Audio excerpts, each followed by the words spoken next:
I think President Trump is sincere in trying to end this war. We should not be distracted. I think our course here is very, very clear. Our point is that we have to make also Russia to want peace. We aim to adopt a major new sanctions package on Russia. Every euro we deny Russia is one that it can't use on war. At the Foreign Affairs Council in Luxembourg, EU High Representative and Vice President of the European Commission outlined a firm European line on sanctions and peace efforts in Ukraine, underscoring that Russia is the aggressor and Ukraine is the victim. Ukraine has been ready for unconditional ceasefire already since February, but Russia has no genuine interest in peace. We all support President Trump's efforts to end the war, but Putin will only negotiate seriously if he thinks he's losing.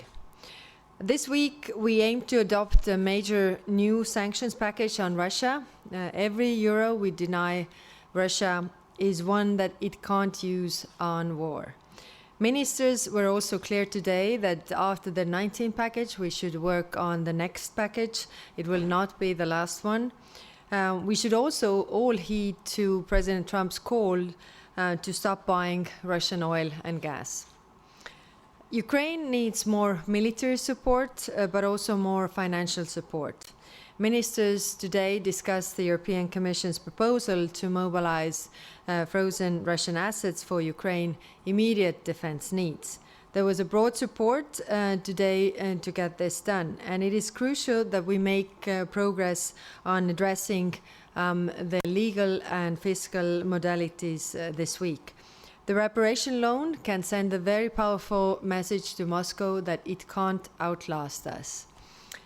As we heard from Minister Sybiha, Russia's terror attacks on the energy grid are intensifying. Russia seeks to inflict as much harm on the civilians as possible. So today we invited the European Commission to propose additional measures to better support Ukrainian energy security. Member States also agreed to reach out to third countries to secure repair equipment and increase gas deliveries to Ukraine. On Shadow Fleet, Moscow's Shadow Fleet funds Russia's war and acts as a launchpad for hybrid attacks. Today, ministers discussed more robust response, including more powers to board Shadow Fleet vessels. I've also designated a special envoy, coordinator, to gather best practices from different member states across the Union, and also to really be acting more swiftly on these points. To further cut Russian war funds, we need more robust EU-wide approach against the Shadow Fleet. Then on accountability, last week in Kiev, we announced 10 million euros to launch the special tribunal for the crimes of aggression. Today, 25 member states committed to becoming parties to this tribunal. This brings us one step closer to operationalize the tribunal. Of course, we are waiting for all the cost estimates also from the Netherlands, and then we can move forward. Putin's regime started this war and must face also the consequences. After what happened again in the Oval Office in Washington between Donald Trump and President Zelensky, would you say that Ukraine should give up the rest of the Donbass to get a deal with Russia? Is that the only solution? Is there anything we can do to prevent that, if it's the only solution? And on the Shadow Fleet, could you be a bit more specific on what the EU could do more to counter this circumvention? What we must not forget is that Russia is the aggressor and Ukraine is the victim here. So putting the pressure on Ukraine as the victim is not the right approach. And not only for Ukraine, but also for European security and the global security. Because if aggression pays off, it serves as an invitation to use it elsewhere as well.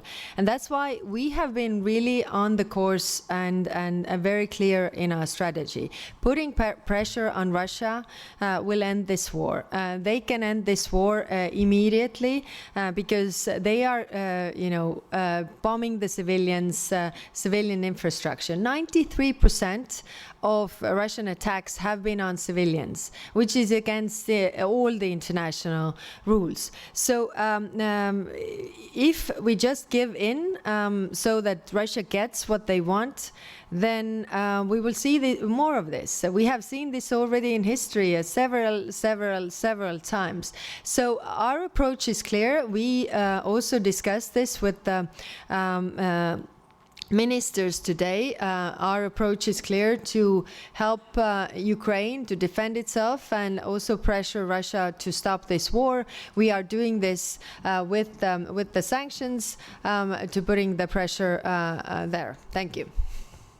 Oh yes. Oh, sorry. On the shadow fleet. Yes, you had a. So we asked all the best practices and all what member states are doing on shadow fleet, and put together a paper to coordinate really how we can use all these best practices to address the shadow fleet, which is that of course we are doing the sanctions, but also how we do the outreach to the third countries, the flag states, how we also use the tools that are in the international law regarding boarding the ships and really investigating what they are doing. We are also doing the international coordination when it comes to G7 or the task force we have in place, also the operations that we have already in maritime field, like UNAFOR Med Irini and Aspides and Atalanta, the missions that we can also use in this regard, or look into their mandates. We can't use them now, but look into their mandates, how we can really use them in the future. So basically, we have also appointed a coordinator to really coordinate with the member states in the External Action Service, and this is to be really effective, because the Russians are very creative in this regard, and we have to be as well to address all these issues. So to bring it and be more effective and more also faster in this case. Very concretely, when you say that you welcome President Trump's efforts, my concrete question is: do you still believe peace in Ukraine is possible without territorial concessions? So very concrete question. And if I may, on the 19th package, what is actually preventing it or avoiding it or preventing it to be done? And if you think it's possible to finalize it before the meeting in Budapest? Thank you. Yes, we see that the Russian economy is not doing well. Wars end when one party runs out of money, and that's why we are putting the sanctions in place. And actually, if you see the signs, what is there, I think we are overestimating the power of Russia and underestimating the power of ourselves to outlast Russia. We have to be very, very clear here. The other thing is, everybody says territorial integrity is important value that we stand for, and I think we have to keep to that, because if we just give away the territories, then this this gives a message to everybody that you can just use force against your neighbors and get what you want. I think this is very dangerous. That's why we have the international law in place, that nobody does that. Of course, we have huge problems right now because the international law is not followed in many areas of the world, but I think we should stick to that. And there's also a difference between the actual situation and the legal grounds. I mean, that what you can conquer back is one question, but the other question is also what you recognize as the territory of another country. So I come from a country that was occupied for 50 years, but majority of the countries in the world didn't recognize them to be Russian territories, and that also meant a lot. So I mean, there are a lot of issues. We should stick to our values and principles. That's very clear, and to have the pressure on Russia to really stop this war. I want to ask you about Donald Trump, the President of the United States. How do you see him? He has now the meeting with Putin